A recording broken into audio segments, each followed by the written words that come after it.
중생들은 대체적으로 행복을 밖에서 찾으려고 합니다.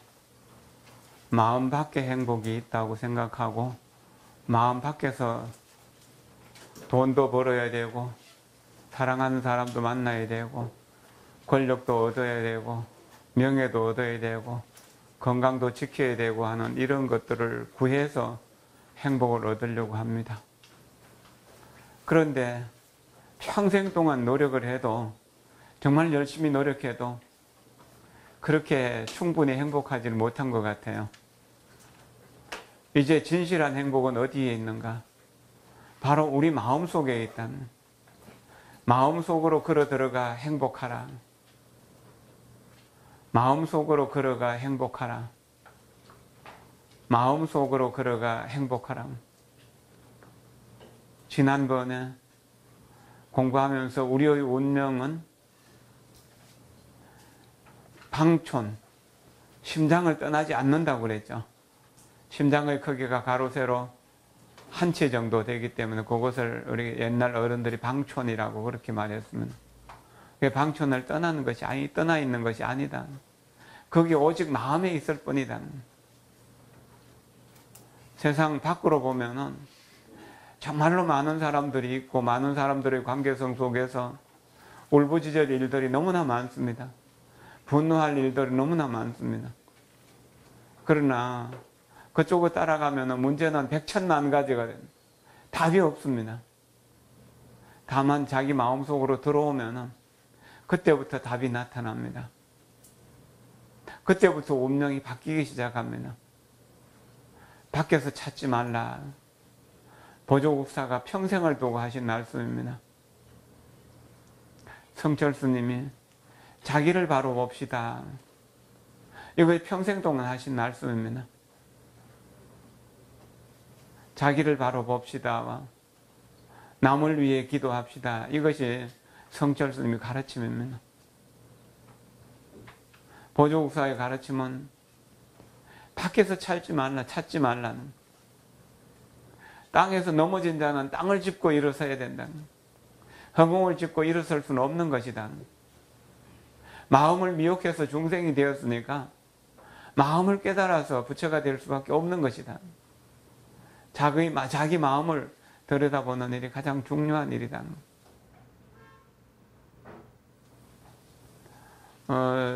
우리 정토종에서는 여산해원선사를 정토종의 제1조로 삼습니다. 서기 300년대 말에서 400년대 초까지 사셨던 분인데요. 여산이라고 하는 곳에 독림사라고 하는 절을 짓고 유유민이라는 거사 제자들과 그 123명이 함께, 스님들과 속인들이 123명이 개를 모으고 연불수행을 했었습니다. 그리고 여산해원 스님이 그 구마라습 삼장법사에게 대성의 의리에, 대성의 이치에 대해서 문답한 그런 내용들도 있습니다. 그리고 여산해원 스님 때 그때는 그 나라가 많이 혼란하던 시대였는데요.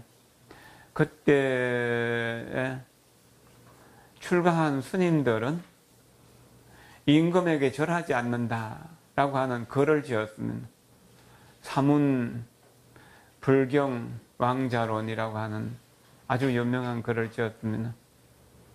사문은 왕에게 공경을 표하지 않는다, 예배하지 않는다. 그때 왕은 바로 하늘을 대신하는 이들이었기 때문에 천자라고 불렀죠. 왕에게 예경하지 않는다는 것 죽음이라고 합니다. 그러는데 왕에게 예경하지 않는다라고 하는 저수를 남겼다라고 하는 것은 얼마나 이 불법에 대한 깊은 이치를 깨달았기 때문에 그런가. 대단한 일이죠.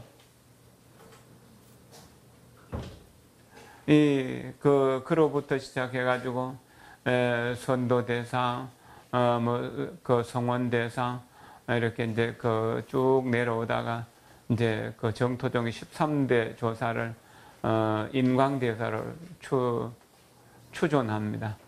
그리고 인강대사가 이 요범사원을 굉장히 많이 펴옵니다. 수백만 권을 법공양하고 또 수십 번 강의를 하고 그랬습니다.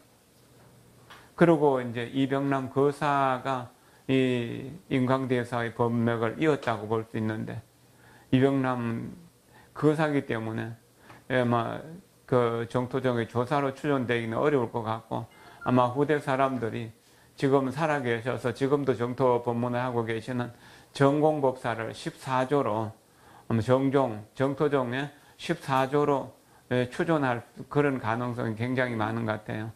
세계에서 정토를 가장 지금 활발하게 선전하고 또 수행의 깊이로 보나 활동력이라 보나 저술로 보나 가장 활발하게 활동하시는 분이 정공법사입니다. 정공법사 역시 이 요범사원을 아주 많이 강의하셨습니다. 강의록도 많이 있고 한국어로 번역된 것도 한 3가지 정도 있습니다. 강의할 때마다 내용이 다르기 때문에 번역한 사람들이 그 내용이 조금씩 다르죠. 어쨌든 그 정공법사가 이 요범사원을 통해서 참 많은 것을 깨닫게 되었고, 또 불법에 깊이 신심을 내지 못한 사람들에게 이 요범사원을 통해서 불법에 들어올 수 있도록 이렇게 이끌었기 때문에 이 요범사원 강의를 아주 많이 하셨습니다. 그 요범사원의 그 정공법사 강의 중에 한 대목, 자기의 수행한 이야기를, 그래서 운명을 바꾼 이야기를 좀 읽어드리면서 오늘 강의를 시작했으면 싶습니다. 정공법사의 이제 스스로 자기 운명에 대한 이야기입니다.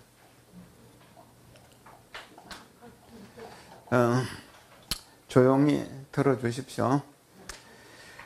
우리가 착한 생각 하나를 일으켜서 다른 사람에게 이익을 주고 사회에 이익을 주고 나아가 중생에게 이익을 준다면 그 과보로 복을 받게 됩니다. 우리가 나쁜 생각 하나를 일으켜서 다른 사람에게 손해를 끼치고 내 이익을 챙긴다면 그 과보는 흉입니다. 그것은 재앙입니다. 우리에게 재앙이 온다면 그런 과보들이죠. 어떤 한 사람의 일생의 기륭화복은 자기 자신의 마음과 생각 그리고 언어 때문에 만들어지는 과보입니다. 그렇기 때문에 운명은 내가 만든다고 말하는 것입니다. 정말로 분명히 알아서 통달한 사람이라면 이런 말과 사실을 기꺼이 인정할 수밖에 없습니다. 그래서 이 일생 중에 어떤 종류의 횡력이나 나쁜 상황을 만나게 되더라도 절대로 하늘을 원망하는 일은 없겠죠. 아무리 나에게 나쁜 상황이 온다고 하더라도 하늘을 원망하거나 다른 사람을 원망하지 않는다는 이야기입니다. 이것은 내가 지어서 내가 받는 것이니까. 더더구나 사람을 원망하는 일 따위는 절대 없을 것입니다. 오히려 스스로를 돌이켜 반성하면서 내가 좋지 않은 일을 해서 이런 고통의 과보를 받는구나 하고 스스로 탓하겠죠. 이런 사실을 분명하게 알게 된 다음에 스스로 나아가 복을 구해야 합니다. 그렇다면 복은 어떻게 구할까요? 그 대답은 개과천선, 다름 아니라 이제까지의 잘못된 일을 고쳐서 선업으로 옮겨가는 것입니다. 개과천선이 이고덕락의 근원이 되는 것입니다. 고통을 벗어나서 즐거움을 얻게 되는 근원이 된다는 것입니다. 이 요범사원의 핵심을 한마디로 말한다면 개과천선이라고 이렇게 이야기할 수 있고, 이것이 원인이 된다면 결과적으로 이고덕락, 괴로움을 여의고 괴로움을 떠나서 즐거움을 얻는다는 그런 내용일 것입니다. 그리고 다른 말로 한다면 단장성덕, 장애는 끊어 없애고 공덕은 쌓는다는 그런 말일 겁니다. 우리 국민 모두가 다 이 요범사원을 공부한다면, 특히나 어린 시절에 요범사원을 오랫동안 공부한다면 분명히 이 사회가 많이 안정되고 편안해질 것입니다. 전공법사 나이 아주 어렸을 때 장가대사께서는 저에게 출가하여 불법을 널리 알리라고 권하셨습니다. 그 일은 노스님께서 저에게 한 줄기 밝은 길을 가르쳐 보여주신 일이었습니다. 이 장가대사는 티베트 불교를 깊이 공부하신 분, 주력을 하신 분, 진언을 외웠던 분입니다. 저는 대사 곁에서 3년을 지내면서 불교 공부의 기초를 다졌습니다. 출가하기 이전인 것 같아요. 그 이후에 타이중, 대중은 이제 중국, 대만의 한가운데 있는 도시입니다. 대중에서 이병남 노거사와 가깝게 지내며 10년 동안 또 가르침을 받았습니다. 그러고 난 이후의 평생은 저 스스로 복을 구하는 시간이었습니다. 26세에 불교 공부를 시작하면서부터 저는 조심조심 삼가고 또 삼가하면서 부처님의 가르침에 따라 받들어 행하여 왔습니다. 젊었을 때 관상으로 줌을 치는 사람이 저를 보고는 45세를 넘기지 못할 것이라고 말한 적이 있습니다. 저는 45세가 되던 그 해에 과연 큰 병에 걸리고 말았죠. 하지만 저는 의사를 찾아가 보지도 않았고 약도 먹지 않았습니다. 왜냐하면 저는 의사는 병만 고칠 뿐이지 절대 운명을 고치지는 못할 것을 분명히 알고 있었기 때문입니다. 그냥 죽음을 작정하고 그냥 이대로 극락왕생하면 되지 하고 기다렸던 겁니다. 그러므로 문을 닫아 걸고 부처님을 염송하면서 정토에 왕생하기만을 빌었습니다. 그렇게 한 달이 지난 후부터 몸이 조금씩 좋아지기 시작하더니 금세 다시 이전처럼 계속해서 경전 강의와 포교 활동에 종사할 수 있게 되었습니다. 그리고 다시는 병에 걸리지도 않았습니다. 어느 해인가 감주할불이 저에게 이런 말을 했던 기억이 납니다. 감주할불은 티베트의 고성을 말합니다. 고성을 활불을 살아있는 부처라고 그렇게 말하는 거죠. 감주는 이름이고요. 전공스님, 예전에 우리들은 스님 안 듣는 곳에서 이런 말을 하곤 했었죠. 이분은 참 총명하긴 한데 애석하게도 복이 없고 또 명이 짧다고 말입니다. 스님께서 지난 몇 년간 불법을 포교하시면서 운명을 완전히 뒤집어 버린 것 같습니다. 복만 생긴 것이 아니라 아주 장수하게 되셨습니다. 전공법사는 1927년생입니다. 금년 93세가 되시죠, 우리 나이로. 그런데 매일 강의를 하시고 매일 수행을 열심히 하셔요. 젊을 때와 조금도 다름없이요. 그리고 요즘 이제 법보신문에서 전공법사의 그 법문이 쭉 연재되고 했었는데요. 정말 그 사진에 한 번씩 나오는 거 보면은 90이 넘으셨는데도 한 60대 중반쯤의 얼굴로 보여요. 아주 맑은 동안이셔요. 세계를 좀 다니면서 이렇게 정토 법문을 하시는데 요즘은 그 주로 호주 쪽에 계시면서 시드니 외곽 쪽에 그 수행 도량을 만들어서 정토 수행을 하고 있다고 합니다. 그 세계적으로 그 불법을 크게 펴시는 이제 그런 분인데 지금도 그 호주에서 공이 많아서요. 호주 사람들, 호주 정부에서 명예 시민권을 주셨어요. 그래서 자유롭게 자주 다닙니다. 운명을 완전히 바꾸신 분이죠. 45세 여름 안거 중에 능언경을 강의하다가 병이 나셨는데 그냥 오직 연불만 하고 다른 건 안 하셨다는 겁니다. 그래서 건강을 회복할 수 있었다는 거죠. 대단히 훌륭한 일이죠. 보통 사람이 할 수 있는 일은 아닙니다. 운명을 완전히 바꾸은 거죠. 조금 더 이분의 법문을 들어보겠습니다. 그렇기 때문에 운명을 바꿀 수 있다고 말합니다. 운명을 바꾸는 방법은 일단 깨달은 다음에는 다시 악한 일을 하지 않는 것입니다. 생각하니 마음 하나 움직일 때마다 남을 위해 생각하고 사회를 위해 생각하고 중생을 위해 생각해야 합니다. 자기를 위하는 생각은 하지 않아야 하죠. 그러나 이건 말이 쉽지 실행하기는 참 어려운 일입니다.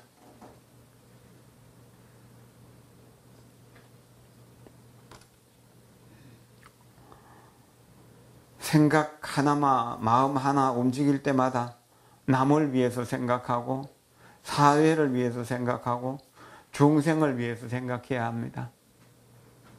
이것이 참 어렵습니다. 티베트 불교에서는 정말 이것을 철저하게 보리심의 기본이라고 생각합니다. 이타적인 마음이요. 자기를 위하는 생각은 하지 않아야죠. 자기를 위하는 일, 그건 하지 말아야 됩니다. 요범 선생은 10여 년을 실행한 끝에 그 감흥이 겨우 나타났다고 합니다. 저 자신은 거의 30년을 해보니까 그 감흥이 조금 느껴지더군요. 만년이 되자 감주할불이 말했던 것을 확실하게 말했던 것들이 확실하게 드러나며 느껴졌습니다. 저는 갈수록 모든 일이 순조롭고 마음도 갈수록 청정해지는 것을 느끼게 됩니다. 저도 50년 가까이 되니까 조금씩 느껴지는 것 같아요. 죽음의 고비를 몇 번 넘기면서 살아난 것도 그런 일인 것 같아요. 지금 이 세상에서 저는 남을 위해 살 것이며 저를 위해 살지는 않을 것입니다. 저는 이름을 날리거나 이덕을 얻는 일, 오욕과 육진을 누리는 일 같은 것은 벌써 일찌감치 포기했습니다. 전공법사는 이런 서원으로 살아가고 계시기 때문에 90이 넘어도 건강합니다. 인광대사는 만년에 항상 이런 말씀을 하셨습니다. 나는 가진 것이 아무것도 없다. 그리고 죽음도 두렵지 않다. 가진 것이 아무것도 없기 때문에 죽음이 두렵지 않다고 말씀하실 수 있는지도 모르겠습니다. 이게 참 중요한 일입니다. 우리가 두려운 이유는 가진 것이 너무 많기 때문에, 아는 것이 너무 많기 때문일 겁니다. 가진 것이 줄어들면은 걱정할 일이, 근심할 일이 훨씬 많이 줄어듭니다. 저도 지금 이러한 경계에 들어선 듯합니다. 스스로 아무것도 가지지 않았고 정말 죽음도 전혀 두렵지 않습니다. 죽음이라는 것은 저에게 있어서 한바탕 즐거운 일일 뿐입니다. 자, 죽음을 여러분들 어떻게 생각하시겠습니까?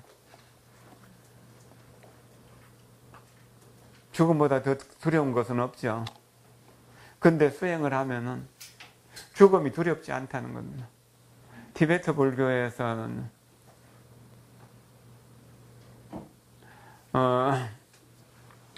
수행을 보통 한 사람은 죽음을 두려워하지 않는다.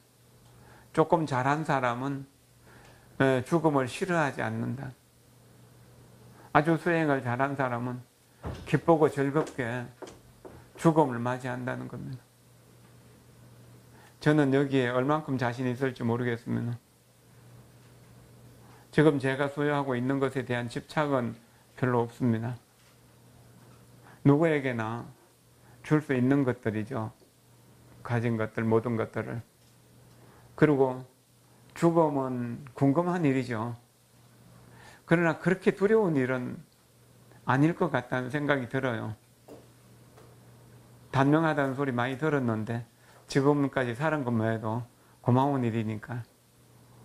근데 남에게 이익을 줄 수 있다면은 만일기도 해안까지 살면은 아마 99세까 89세까지는 살 수 있을 거니까 89세나 90세까지 산다면은 세상에 더 많은 이익을 줄 수 있다면은 그때까지 살 수 있을 것 같기도 하죠.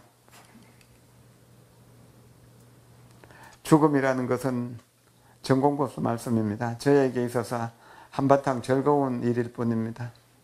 왜냐하면 저는 죽은 다음에 어디로 가는지를 알기 때문입니다. 태어날 때 어디에서부터 오는 것인지, 죽고 나서 어디로 가는지 이제 확실히 압니다. 이것이 바로 운명은 내가 만들고 복은 스스로 구한다는 말의 뜻입니다. 요범 선생은 운명을 고치는 일을 아주 힘들게 하였습니다. 저 일생은 아주 다행스럽게도 요범 선생에 비하면 운명을 고치는 일이 순조로웠습니다. 그 원인은 아마도 제가 처음부터 끝까지 스승의 곁을 떠나지 않았기 때문이죠. 스승을 가까이 한다는 건 참 중요한 일입니다. 스승은 내 앞길을 열어주시는 분이고, 밝혀주시는 분이고, 넘어진 사람을 일으켜 세워주시는 분, 걸음을 걸을 줄 모르는 사람이 걸을 수 있도록 해주시고, 목적지가 없는 사람은 목적지를 만들어주시는 분이죠. 스승이 항상 제 곁에서 책찍질하며 지도해 주셨으니 13년 동안 곁에서 이끌어 주시고 가르쳐 주셨던 혜택이 참으로 컸습니다. 젊을 때 비록 아주 열심히 공부했어도 옛 사람들은 말하는 표준에도 조차 도달하지 못했습니다. 만약 제 스스로 점수를 매겨본다면 아무리 후하게 점수를 준다 해도 기껏해야 한 60점, 젊었을 땐 그랬죠. 겨우 낙제나 면할 정도일 뿐입니다. 현재는 아마 70이 넘어서 이걸 강의한 것이니까 그 무렵이겠죠. 현재는 아마도 8, 90점 되지 않을까 싶습니다. 이렇게 효과가 갈수록 더욱 확실하게 드러나고 있습니다. 스님, 여러분들은 자기에게 지금까지 살아온 인생을 점수를 매긴다면 몇 점이나 될까요? 90점, 100점 되겠습니까?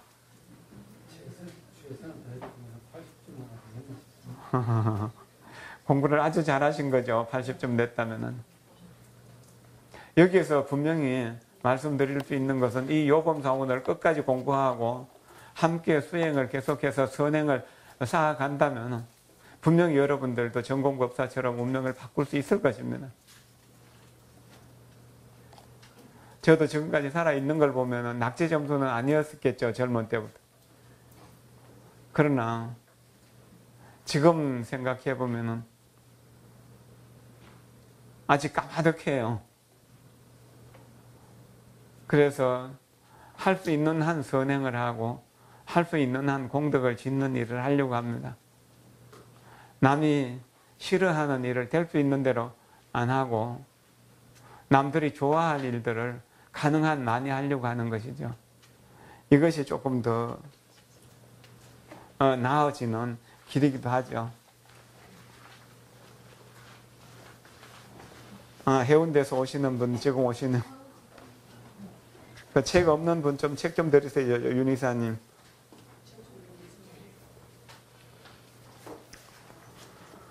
전공법사의 말씀입니다. 어떤 사람이 묻더군요. 스님은 수행을 어떻게 하십니까? 또 어떻게 사람들을 가르치십니까? 그래서 저는 지난 50년간 수행하고 공부하면서 체득한 것들을 종합하여 이렇게 20글자로 정리해 보았습니다. 성실, 청정, 평등, 정각, 자비, 간파, 자제, 수연, 염불. 앞서 10글자는 마음가짐을 말합니다. 물질환경과 사람의 환경, 인사환경, 이 어떻든 상관없이 우리는 반드시 환경의 인연 가운데서 자기 자신을 단련해야 합니다. 그리고 꼭 진실하고 성실한 마음으로 일을 처리하고 사람을 대하며 물건을 받아들여야 합니다. 요범사운에만 나오는 것이 아니고 전공법사의 가르침 중에 이 20글자는 굉장히 많이 나옵니다. 우리가 불법을 공부하면서 불법을 이루지 못하는 것 또는 사회에서 성공을 원하지만 성공하지 못하는 원인과 성공할 수 있는 인연이라고 이렇게 생각하면 좋을 것입니다. 첫째가 성실이라고 하는 거죠. 정성스러워야 된다는 겁니다. 우룡스님은 이 정성 성자 하나가 바로 부처님이다라고 그렇게 말했습니다. 참 중요합니다. 지금 2달 동안 우리나라를 이렇게 시끄럽게 하던 뉴스의 초점에 이 정성과 진실이 없기 때문에 그런 것 아닌가요? 가장 무서운 일입니다. 정말로 80 노인이 과거장에 들어가는 것처럼, 외나무 다리를 건너는 것처럼, 얇은 얼음을 밟는 것처럼 그렇게 조심조심 살아가는 것, 이것이 정성입니다. 이렇게 정성스럽게 살아가면은요, 성실하게 살아가면은요, 그러면 청정하게 됩니다.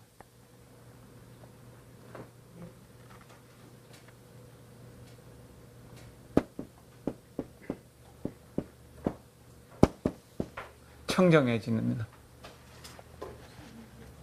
네, 정공 목사는 진성이라고 했습니다. 참진자의 정성성자.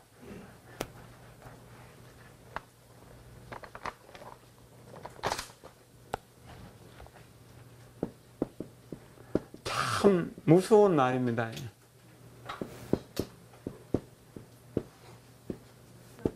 이거 진성이라는 게 참 이루어지기 어려워요.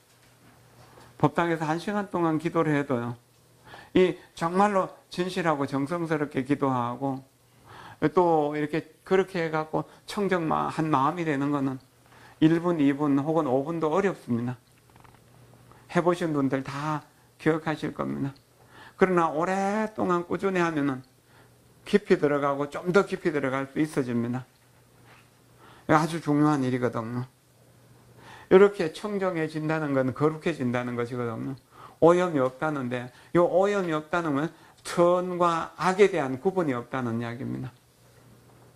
그렇기 때문에 그 다음에 나오는 것이 평등이거든요.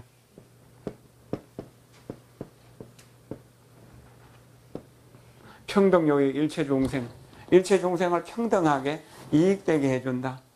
이거 얼마나 중요한 일인가요? 우리는 나에게 조금 잘하는 사람은 내 편은 무조건 오라.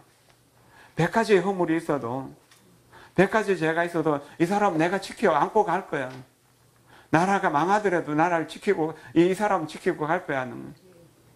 그런데 높은 지위로 갈수록 평등이 참 중요합니다. 공평무사하게 법을 집행하는 것은 보통 사람도 살아가는 가장 기본적인 덕목이 되고요. 어떤 지도자가 되는 덕목 중에 가장 중요한 덕목입니다. 근데 우리는 보통 사람이라서 그런가 평등을 참 지키기 어렵습니다. 저에게 해를 끼치는 사람, 손해를 끼치는 사람을 어떻게 볼 것인가? 나에게 도움을 주는 사람과 똑같이 볼 수 있는가? 여기 또 이야기가 나오는데 모기, 파리 이런 벌레들이 과거 전생에 내 조상일 수도 있으니까 내가 조상을 섬기고 부모를 섬기는 마음으로 섬겨야 된다. 말처럼 쉽지는 않지만 정 불가능한 건 아닙니다. 그렇게 평등해야만 정각을 이룰 수 있습니다. 바른 깨달음. 이게 쉬운 거 아니에요. 그냥 가부좌 설고 자복이 앉았다고 해서 되는 게 아니거든요. 100년 해도 거의 불가능합니다. 그 다음에 자비. 여기서 평등에서 나오는, 정각에서 나오는 그런 마음이어야 자비심이 되는 거죠. 우리들의 마음은 그거는 거의 불가능합니다. 이 5가지는 대체적으로 자신의 마음가짐입니다.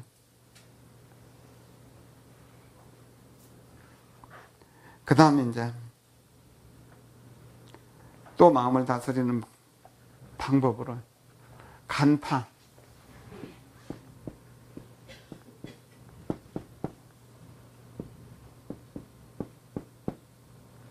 누가 무슨 말을 하면 칭찬을 해도 비웃는 것이나 혹은 또 이 욕을 하는 것을 칭찬처럼 하는 경우도 있으면 그 말에 속아놓으면 큰일 나죠.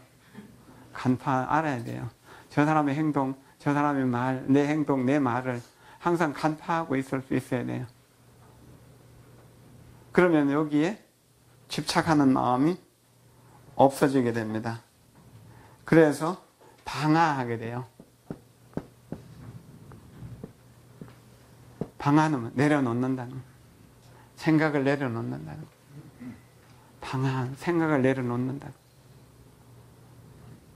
조주 스님께 어떤 스님이 찾아가서요, 절을 하고 나서 저는 아무것도 가져온 것이 없습니다. 이럴 때 어찌해야 됩니까? 조주 스님이 하시는 말씀은 방화착하라, 내려놓으라 그래요. 아무것도 안 가져왔는데 무엇을 내려놓으란 말입니까? 그럼 가지고 가거라 그랬다고. 자, 조주 스님이 내려놓으라고 한 말은 무엇일까요? 네. 아무것도 안 가져왔다는 생각, 그걸 내려놓으라는 이야기입니다. 좋은 생각도 나쁜 생각도 내려놓아야 됩니다. 어떤 상황을 볼 때 거기에 집착하지 않고 평등한 시각으로 볼 수 있어야 된다는 겁니다. 그럼 그것을 내려놓을 수 있는 여유가 생깁니다. 참 어려운 일이지만 그게 불가능한 것은 아닙니다. 이 방화할 수 있어야 자제할 수 있습니다. 자제는 자유로움을 얻는다는 뜻이에요. 자유라는 뜻과 똑같습니다. 이때 좋은 사람에게도 내가 선하게 대하고 악한 사람에게도 선하게 대하는 것. 나에게 손해를 끼치는 사람에게도 선하게 대하고 나에게 해악을 끼치는 사람에게도 선하게 대한다는 것. 오직 내가 대할 수 있는 것은 선행뿐이다는 것. 내 생각도 선하고 내 말도 선하고 내 행동도 선하고 내가 하는 모든 일들이 선하게 됩니다. 나는 좋은 사람이 되는 것이고 내가 있는 곳은 좋은 곳이 됩니다. 그러면 거기에 절망이 희망으로 바뀌게 되는 것입니다. 모든 것을 선으로 할 때 그것이 진성, 청정, 평등, 정각, 자비라고 하는 것입니다. 이것이 이제 그럴 때 간파하고 자제할 수 있고 그 다음에 이제 방어할 수 있고 자제할 수 있다는 겁니다. 어떤 것을 보더라도 악한 것을 보면은 따라하지 않겠다고 다짐하고 집착하지 않는 겁니다. 좋은 것을 보고 아무리 나에게 좋은 것을 많이 선물하는 사람이라도 그저 그렇게 봐야 됩니다. 거기에 푹 빠져버리면 안 됩니다. 참 어렵습니다. 이런 부분들이 일상생활 속에서. 며칠 전에는 저녁에 방에 진해가 함정되는 게 들어왔어요. 그 종이를 살짝 떠갖고 밖에다 버렸는데 안 들어오더라고요. 어쩌면 진해도 보살일지 모르죠. 방심하지 말고 공부해라고. 전에 송강사 있을 때도 그 서울에 어떤 회의를 하고 밤 늦게 방에 왔는데 그 방에 큰 진해가 있더라고요. 근데 썰어내버리고 자기는 했는데요. 그런데 그 진해에 대한 두려움이 전혀 없지는 않는데 미움은 안 생겨요. 그리고 진해 보살하면서 그냥 이렇게 썰어낼 수 있어요. 근데 보통 사람들은 그걸 죽여버리더라고요. 죽일 수는 없는 거죠. 자제할 수 있어야 수연하는 겁니다. 인연을 따른다.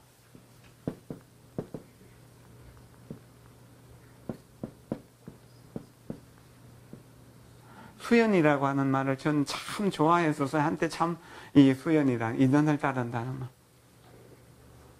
근데 이것이 갈수록 어려워져요. 인연을 따른다는 말. 내 의지가 아니라 상대편의 상황에 내가 맞춰준다는 그런 뜻일 거예요. 여기 보현보살의 10대 행원 중에서 그 수순 중생이라고 하는 그런 것. 중생의 마음을 맞춰준다는 것, 또는 근기에 맞춰준다는 것, 뭐 그런 것이죠. 그리고 동사섭이라고 하는 사섭법 중에 하나, 보시, 애어, 이행, 동사의 그 동사섭, 보시섭, 애어섭, 그 내가 나눠주는 것, 그래서 상대편에게 좋은 말을 해주는 것, 그리고 상대편에게 실제로 이익을 주는 행동, 그렇게 해서 상대편을 포섭하는데, 그 다음 그 사람하고 함께 그 사람이 일을 하면서 도둑놈 소굴에 들어가서 도둑놈과 함께 살면서 도둑을 교화하는 일, 가령 6조 해능이 행자로서 법을 받고 16년 동안 사냥꾼들을 따라다니면서 사냥꾼들을 교화했다고는, 때를 기다린 게, 그런 게 수연이라고 이렇게 이야기할 수 있을 겁니다. 그래서 사냥꾼들 고기를 이렇게 볶아 먹는 그 냄비에다가 나물 뜯어갖고 나물 데쳐가지고 먹고 그러면서 정진하셨다고 그랬거든요. 극악한 사람하고 함께 살면서 그 사람을 교화시켜 주는 일, 이거는 굉장히 어려운 일입니다. 노름꾼들하고 들어가서 그 노름꾼들을 다 제압해가지고 그 사람들을 제자로 만들어낼 수 있는 힘, 이런 것도 지금 수연일 겁니다. 인연을 따른다는 참 어려운 일입니다. 우리가 괴로움을 받는 것은요, 인연을 어기기 때문에 그럽니다. 자제가 된다는 것은 어쩌면 바람이 된다는 거죠. 허공이 되는 거라고 할 수가 있죠. 바람은, 이 허공은 아무리 칼로 벤다고 하더라도 나눌 수가 없잖아요. 물이 된다는 건, 물은 아무리 칼로 친다고 하더라도 물이 쪼개지는 일은 없잖아요.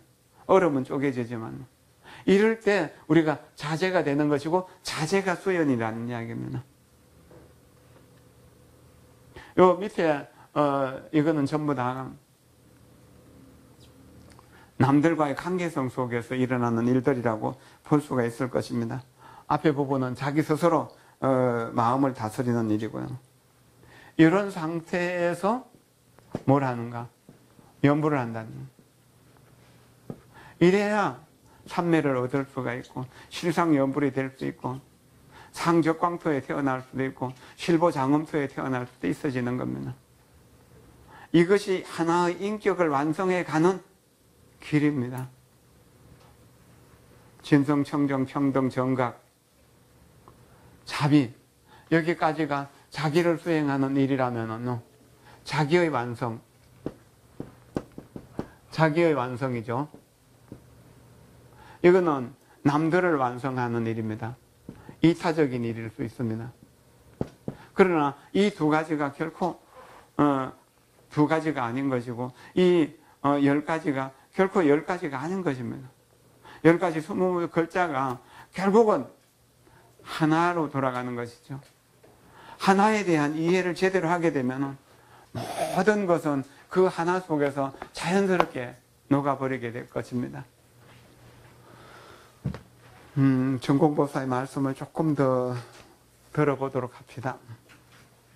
지금 우리가 그렇게 안 된다고 하더라도 걱정할 건 없습니다. 한 번 듣고 한 번 더 와가지고 다 알 수 있는 건 아니잖아요. 오랫동안 연습하면 그게 가능해집니다. 다른 사람들이 설사 헛되고 망령된 마음으로 나를 대한다 하더라도 그건 상관하지 마십시오. 남이 뭐라 하든 그건 상관하지 마십시오. 그런 일을 하는 것은 그 사람입니다. 나하고는 전혀 상관없는 일입니다. 심지어 그 사람이 나를 헐뜯고 비방하거나 모욕하거나 모함한다고 하더라도 그것은 저와는 전혀 상관없는 일입니다.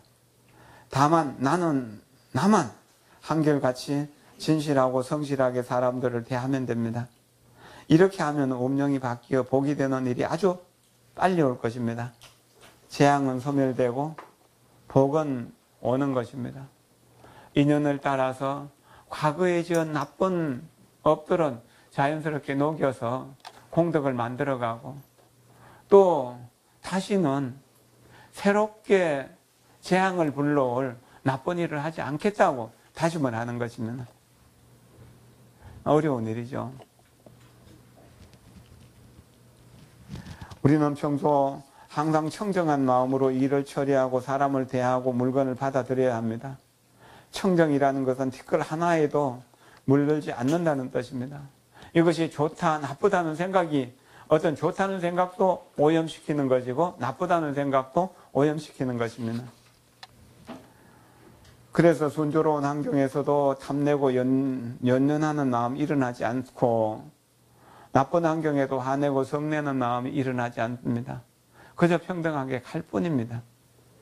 염불할 뿐이죠. 자신의 마음을 영원토록 청정하고 평등하게 유지한다면 자연이 언제나 지혜가 샘솟게 됩니다. 평등한 곳에서 생각하는 것은 전체가 다 지혜가 되는 것이죠. 또 일체 중생을 사랑하고 보호하는 마음이 저절로 흘러나오게 됩니다. 이것이 바로 자비심입니다. 자비심을 갖는다면 한 2, 3년만 이면은 바로 효험을 보게 됩니다.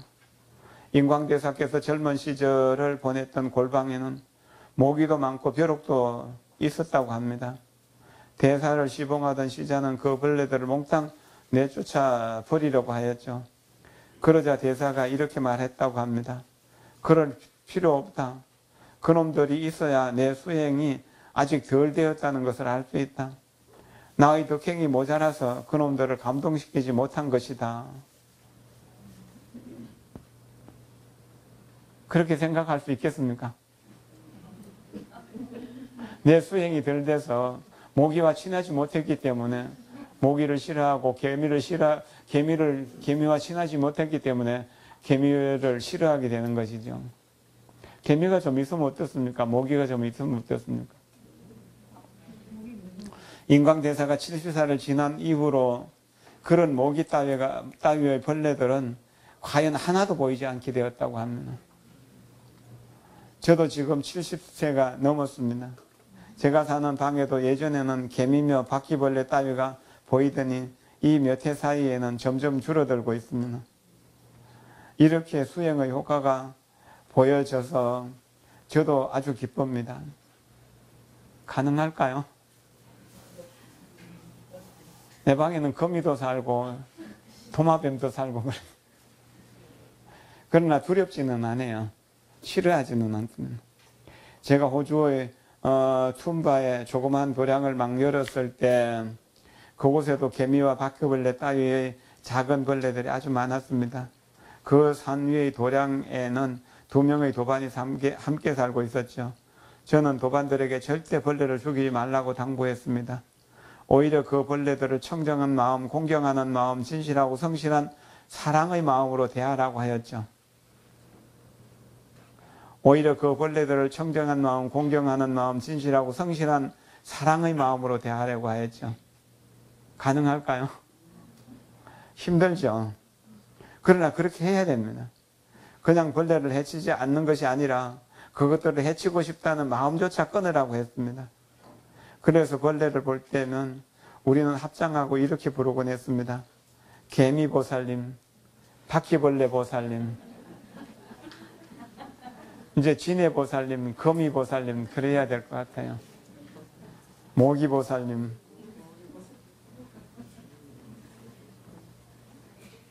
모기에 물려서 죽지는 않습니다. 전 모기에게 이렇게 피를 공양하고 그러기도 합니다. 우리는 정말 이러한 마음으로 벌레를 대해야 합니다. 벌레를 보면 벌레들에게 이렇게 말해야죠. 너희들과 나의 생활 환경은 서로 다르다. 방의 안쪽은 우리 생활 공간이고 방의 바깥은 너희들의 생활 공간이다. 부디 우리 서로 화목하게 살아가자. 서로의 공간을 넘어서거나 어지럽히지 말도록 하자. 그렇게 이야기를 하면은 말을 알아들어요. 혹 못 알아들어도요. 한 두 번 또 좀 타이려면 알아듣습니다. 제가 거치하는 방에 모기는 좀 많이 안 오는 것 같더라고요. 옛날에 우리 은사 스님이 그 은사 스님 구산노 스님을 모시고 해인사 가야산 중대 7불이라고 하는 곳에 법왕대라는 조그만 토굴을 짓고 사셨다고 합니다. 6.25 동란이 일어나기 직전이었는데 한 6개월 사셨는지 모르겠어요. 근데 그때 물이 참 귀했다고 합니다. 물을 길러다 먹는 일이 굉장히 양식을 길러 먹는 일보다 힘들었다고 그래요. 양식은 한 번 찌고 오면은 뭐 한 달씩 먹을 수 있는데 물은 매일 길러니까 멀리서 길러 오려면 힘들잖아요. 그래서 그 물을 좀 가까이 있는 곳에서 먹을 수 있었으면 좋겠다고 이렇게 생각했다고 합니다. 그런데 저녁에 늘 이렇게 정진을 하고 있으면은 밖에 이제 고양이 우는 숨 쉬는 소리 있죠. 색색 하는 숨 쉬는 소리가 들리고 그래서. 그래서 이제 화장실에 가기 위해 문을 열면은 슉 하고 지나가고 그래서. 그 당시만 해도 호랑이가 거기 있었던 것 같아요. 그래서 어느 날 밤새 그 호랑이가 끙끙거리면서 이렇게 뭔가 힘들이 뭐를 하고 있더라는 겁니다. 그래서 서성상자가 오늘 이제 여기서 우리가 호랑이 밥이 될지 모르겠다고 밤새 걱정하면서 있었다네요. 그런데 새벽녘쯤 되니까 쿵 하는 소리가 나고 그러고는 조용하더라는 겁니다. 그 날이 밝고 한참 지난 뒤에 이제 나와 보니까 그 호랑이가 큰 바위 하나를 굴려놨는데 그 굴린 바위 밑에서 물이 퐁퐁 솟아오르더라는 거예요. 홈이 가지고 이렇게 우물을 만들어서 그 물을 가지고 정진을 하셨다고 그래요. 효봉스님이 그 말씀을 들으시고 그래 구사는 내 생복을 땡겨서 쓴다고 그렇게 하셨다고 그래요. 너무 선하고 너무 정진을 잘 하시니까 그것이 가능하다는 겁니다. 우리 스님을 모시고 살면서도 스님이 참 복이 많은 어르신이다 생각을 했는데요. 그런 짐승들도 도움을 준다는 이야기입니다. 맹수가 얼마나 무섭습니까, 호랑이는. 호랑이를 무서워하지 않고 정진하셨다는 이야기죠. 우리는 뭐 호랑이도 무서워하지 않는 어른도 있는데 모기 그까짓 거 뭐 무서워할 게 있겠어요. 그렇게 하였더니 그러니까 너희들과 나의 생활 환경은 서로 다르다. 방 안쪽은 우리들의 생활 공간이고 방 바깥은 너희들의 생활 공간이다. 부디 우리 서로 화목하게 살아가자. 서로의 공간을 넘어서거나 어지럽히지 말도록 하자. 그렇게 하였더니 지난 1년 반 동안에 개미는 한 90% 정도가 줄었습니다. 옛날처럼 때를 지어 줄지어 다니는 일은 없었습니다. 우리가 이런 작은 동물들을 대할 때만 그렇게 하자는 것이 아닙니다. 식물을 대할 때에도 역시 예외가 아니죠. 우리는 도량의 꽃밭에 많은 나무와 하초를 심었습니다. 또 야채도 있었죠. 우리는 이들 또한 사랑의 마음으로 대하고 보살폈습니다. 그러자 꽃은 유난히 아름답게 피어나고 향기도 유난히 좋았습니다. 이곳에 심은 작은 나무와 야채들은 특별히 잘 자라는 것 같았습니다. 우리가 무슨 화학 비료를 쓴 것도 아니고 농약을 쓴 것도 아닙니다. 순전히 사랑의 마음으로 보살폈을 뿐입니다. 그랬더니 나무와 꽃과 풀이 다 감동하였던 모양입니다. 순전히 사랑의 마음으로 보살폈을 뿐입니다. 그랬더니 나무와 꽃과 풀이 다 감동을 하였던 모양입니다. 순전히 사랑의 마음으로 보살폈을 뿐입니다. 그랬더니 나무와 꽃과 풀이 다 감동을 하였던 모양입니다. 이러한 일들이 다 운명도 내가 만들고 복도 내가 짓는다는 말을 설명해 주는 예입니다. 이 말은 제가 50년 동안 불교를 공부하면서 직접 체득한 감회입니다.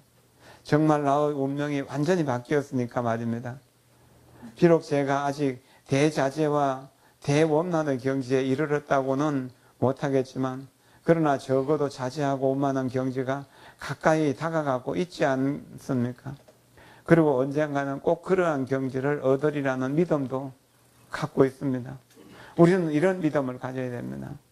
지금은 별 볼일 없는 중생이지만 우리는 위대한 보살이 될 수 있고 위대한 성인이 될 수 있다는 믿음.